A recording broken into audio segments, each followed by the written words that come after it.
Хүнс тэжээл үр тарианы хүйс сургалдаг. Бидний өдөр тутам хүнсэндээ хэрэгэлдэг үр тариа, хүнсний ногоог шимт хөрсөн тарж ургуулдгийг бид бүгд мэднэ.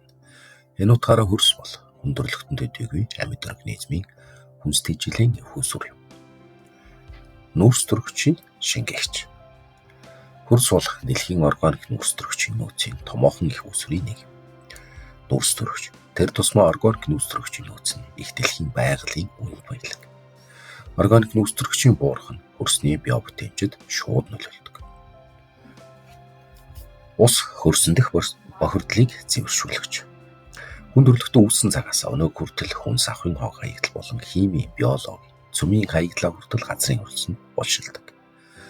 Хөрсний литогеохимийн процесс урт удаан хугацаанд тасралтгүй явагдаж байдаг ба хөрс нь өөрийгөө тодорхой хэмжээгээр цэвэршүүлэх чадвартай байдаг. Уур амьсгалыг тэмцэржүүлэгч. Та бүхэн хавар, цас доороосоо хайлдаг юм. Өөрөөр хэлбэл нарнаас ирэх цацраг, энерги хөрсөн чингэж газрын гадарга дээрх агаарын температурыг үүсгэдэг. Эсвэргээр зуны улиралд нарнаас ирж буй хит их халуун энергийг хүс шингээж чиглэг ширүүн орчин газрын гадаргад ялгаруулдаг. Энэ нь тухайн газрын байршил, өндөршил, гадарга хөрс ямар байхаас уур амьсгалын таатай нөхцөл бүрэлддэг. Шим тэжээлийн эргэлтийн орчин. Хөрсөн дургамал оргон, ургамлаар өвсөн тэжээлтэр хооллно, өвсөн тэжээлтээр хараатан жигүүртээ болно. Тодорхой хугацааны дараа бүгд л газар чингэж хөрсний органик шим тэжээл болдог. Организмын амьдрах орчин. Хөрсөнд асар олон төрөл зүйл тоо хэмжээгээр биологийн бийсээ агуулгадаг. Хөрсний амьд бийсийг этафон гэж нэрлэх ба хэмжээгээр нь микрофаун, тэг 10,000-2 ос тэг 12 мм, мезофаун тэг 12 мм-с 2 мм, макрофаун 1-с 20 мм, мегафаун 20 мм-с дээш гэж ангилдаг. Үер усны эрсдлийг бууруулах. Хөрс нь хурд унц болон барууны усыг өөртөө шингэн барих чадвартай байдаг. Энэ нь тухайн хөрсний механик бүрэлдэхүүн буюу элс тоос шавар, нягтшил, сүвшил, хээрийн чиг багтаамж, нэвчил зэрэг үзүүлэлтүүдээс шалтгаалan хур барууны усыг өөртөө шингээх хэмжээ, хугацаа, харилцаа адилгүй байдаг.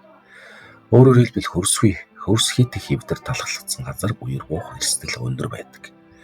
Эмийн түүхэн эдийн их үүсвэр генетикийн нөөц, эмийн түүхэн эдийн гол түүхэн эд нь ургамал байдаг. Эмийн ургамал нь өөрийн физиологийн онцлог, тухайн газрын хөрсний литогеохимийн бүтэц, биохимийн онцлог шалтгаалan янз бүрийн ангаах өнөө хөвцтэй ургамал хөрсөнд ургадаг. Энэ утгаараа эмийн түүхэн эдийн их үүсвэр генетикийн нөөц болно. Барилга байгууламжийн суурь, хүндрэлтэн хотжилт, барилга байгууламж, дэд бүтцгээд бүтээн байгуулалтын ажлыг тухайн газрын хөрс чуулгын онцлог нөхцөлд тохируулан барьж байгуулдаг. Энэ нь шууд утгаараа хөрс бол барилга байгууламжийн суурь. Барилгын материал. Хөрс үүсвэрийн үйл явцын нөлөөгөөр хөрсний генетик, сивүй давхар буюу хайраг, чулуу, байрга, элс, шавар зэрэг түгээмэл тархацтай ашигт малтмал бүрэлдэн бий болсон байдаг. Соёлын өвөрт төвч. Дэлхий дээр амьдрал бий болсон үеэс хойш амьтдын үлдэгдэл, үнд өрлөгтний үүсэл хөгжлийн үе шат, соёл иргэншлийн улмар, ахуйн хэрэгсэл, дүг дурсгалын үнэт зүйлс зэрэг палеонтологи, археологийн үнэт төв газрын хөрсөнд он цагийн хугацаанд хадгалагдан үлдсэн байна.